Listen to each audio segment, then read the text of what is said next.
Hey, what's going on, everybody?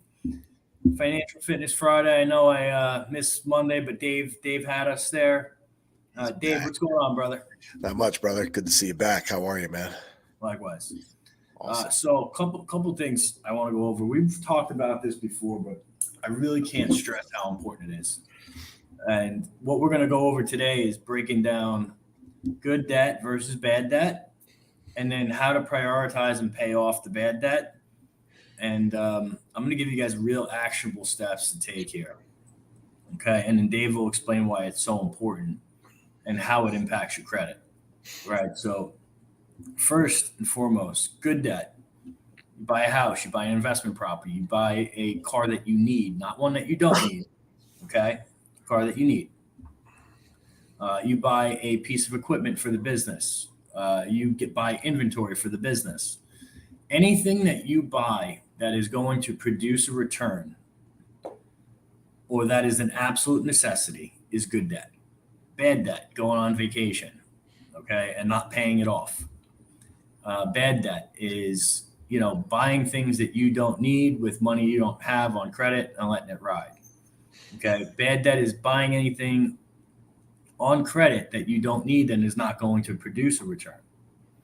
Okay. The idea of taking on debt and taking on debt wisely.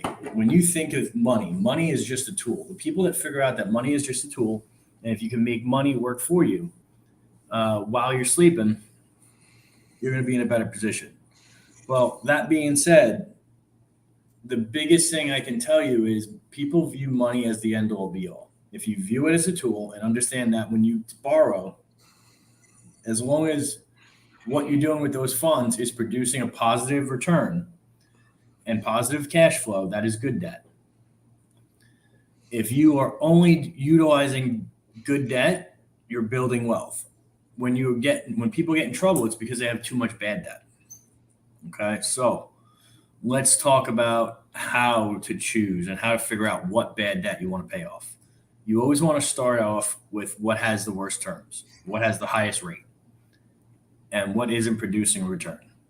Okay, so let's just say you have $2,000 a month in discretionary income in which you can start knocking down bad debt. You go and you pay all that 2,000 to the highest one. Okay, now there is a caveat here. If you have an interest rate that is, let's say, 15%, and you have an investment that you can make that you're pretty sure about that'll bring in 20 or 25%, you make the investment, right? Because that's having money work for you. And then you can use that to help pay down the debt. However, if you don't have anything like that, most people don't, okay, you need to start chopping down the bad debt. Pay the highest interest off first, and then use that same 2,000 in discretionary to work on the next most expensive debt, so on and so forth until you're done. All right. Now, if you own a business, there's a couple really good ways to consolidate debt. One is using an SBA program, an SBA loan. Why? Because it's cheap. It's the longest possible program. And what you can do is you can borrow from the SBA, consolidate all your debt, have your credit go up, and have one low monthly payment that's way more manageable. Okay. And from there, you can pay down that SBA loan with the excess cash. Okay. The other way to consolidate debt as a business owner and as an individual is a term loan. Okay. A term loan is only going to go off your credit and your provable income.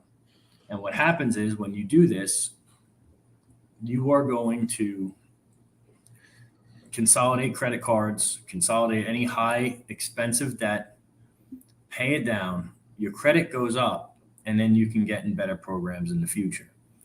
That is how you should approach debt. And I have zero issue taking out, cheaper debt to pay off more expensive debt. What people don't realize and where people get really jammed up is on credit cards. Okay. The reason people get jammed up with credit cards is because you have an interest rate that compounds. And what happens is if you're just paying the minimum payment on those, okay, you wind up actually allowing that debt to grow, even though you're making payments toward it. and it gets more expensive. Then the other thing that happens is when you have a lot of high credit cards limits and you have high utilization, it actually drops your score down. So what's happening in that situation is your score is going down, and now you don't have the types of options to borrow. You can't get the best pricing on a mortgage. You can't get the best pricing on a car loan. You might not even be able to get a line of credit or a term loan. And that's when debt spirals, and that's when people have to claim bankruptcy. All right. So my advice to you guys is track your debt. A lot of people just borrow and borrow and borrow, and it doesn't go anywhere. Okay. And you guys keep borrowing off high interest credit cards and hurting your credit. Make sure you're consolidating everything into one payment or two lower payments. Get it off the books and have good credit, because when you have good credit, there's going to be a lot of opportunities that are coming in the next 6, 12, 18 months to start a business, to, invest in a property, to invest in certain things. Things are about to go on sale in a major, major way. And they already started creeping down. You have to be ready for that. You can't have bad debt and then expect to get great rates on good debt to take advantage of these opportunities. All right, Dave, why don't you talk a little bit to how this ties into credit and how it impacts credit further than what I did? Yeah, man. I mean, you're pretty spot on there with this whole debt spiraling, massive, massive, massive problem. You're robbing Peter to pay Paul, essentially. Guys, credit cards are the foundation of anything to do with credit, believe it or not. What is the definition, of a revolving trade line?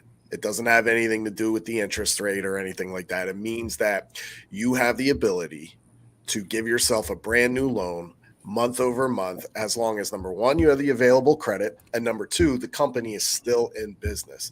That is the definition of a revolving trade line. You go through underwriting process one time. Okay. That is why it is weighed so heavily. It's 30% of your credit score. Okay. Is that credit card utilization because of that. All right. So now what happens is, what Jonathan was saying, when you create that hole even bigger, when you're maxed out, it's hard to dig out of that. But technically, it actually starts quicker than that.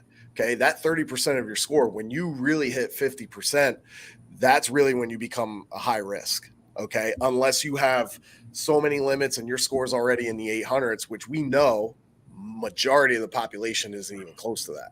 So if you're coming in with no utilization and you're barely in the 700s, that moment you hit about 50%, you're probably down 100 points. You're going to look very, very risky. Yes, you might not be maxed out. Okay. But it's going to look bad if you ever try to consolidate that or try to get in another loan. You're too big of a risk. So guys, my suggestion when it comes to credit cards, there's a couple of ways to do this. Yes, some of those term loans and so forth, great way to do it. But again, you still got to have a good credit score in order to do a term loan. And I'm speaking on the personal side. We're not talking about business here. So try to chip down as much of that as possible. Pay the minimums. They're going to get you on that minimum all the time. Most minimum payments, the bare minimum is usually $40, okay, depending on what your balance is. But most bare minimums is 1%, okay, 1 to 3%. I have a card that does 3%, but 1% the minimum. So now if you borrow $10,000 on a credit card and you got to pay only $100 a month back, how long is that going to take you to pay it off? And where's that? That's not even the interest. No, that interest at that point is compounding.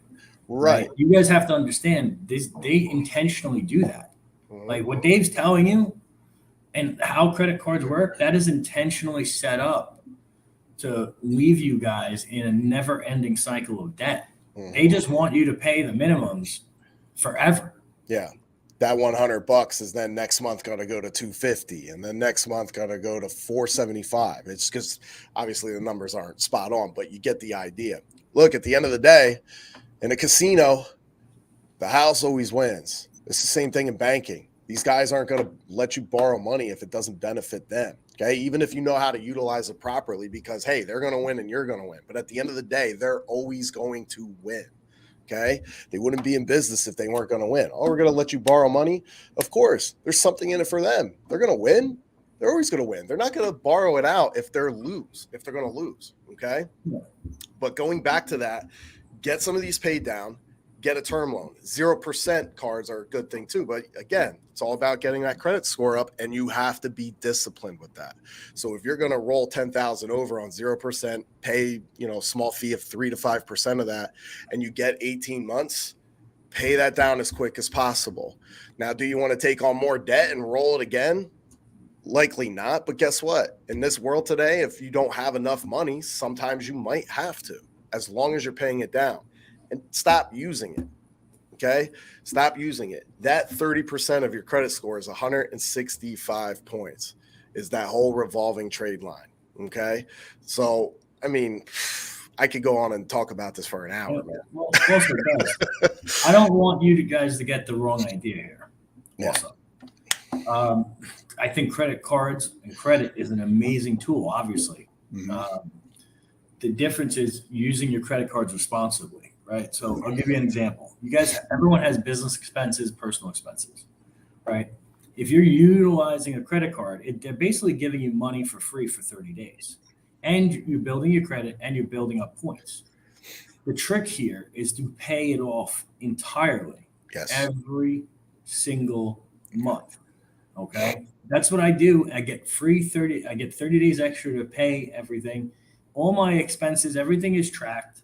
And at the end of the day, I'm building points. I can basically get anything I want from Amex. I can travel anywhere I want for free on the top 2 airlines in the country. All because I put my normal expenditures on credit, right? And then at the end of the month, I just know I'm paying it off in full. All right. And if you guys utilize that and optimize that, there's nothing wrong with it. Okay. It's just having the discipline and the habits that you need to pay it off all the time.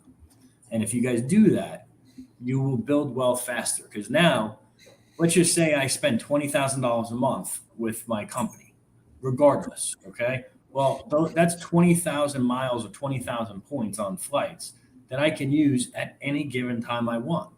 And so now, instead of when I want to go on a family vacation or I have to fly to an event, a speaking engagement, whatever it is, I'm flying for free, right? So that's a expense that is now removed. So my normal spending, okay, allows me not to have to pay top dollar to sit in first class or to, fly or travel wherever I need. All right. Using debt responsibly really helps. So I hope you guys understand. We're not saying debt's bad. Mm-hmm. You just have to be responsible with it. Okay. I hope this helped you guys. Dave, you had anything else? Yeah, I want to add one more thing. I want to kill this myth right now because, and keep this in mind, I'm not saying to hold a balance. That's full disclaimer. I know most people do. And let's kill this myth buster right here. People are always talking about to build credit, or if they haven't used it in a while, that they got to make a purchase and then pay it off slow just to build, right, some payment history. That's false. Use it, pay it off in full. Okay, get away from that. All you're doing is wasting money on interest. So I'm killing that right here, right now. You use it, pay it off. Use it, pay it off. By you holding a balance and thinking you're building something every month, that's not going to help you. I will say this too: if you want to extend your credit limit and you do pay it off, yeah, give them a little interest every once in a while. And it looks good for them. Hey, this guy, we're more inclined to give him a credit limit increase. He held a balance, and I'm not saying for anything crazy. Hold a balance on $100 every once in a while. Get a credit limit increase. But as far as really building credit history with paying credit cards, nah, you don't need to hold a balance. Yeah. That's huge. Very huge. Nice. I always hated that rumor. Yeah, I always hated that you can't pay it off, because you absolutely can pay it off every month. I have an 800 credit score. I pay everything off every month. Mm-hmm. The last, I will just say personally, I had a bad investment. The last, I would say, 5 months, I paid down over $120,000 of debt. Okay. And now I'm at a point where I am just actively trying to get back to where I'm consistently building and only taking on good debt.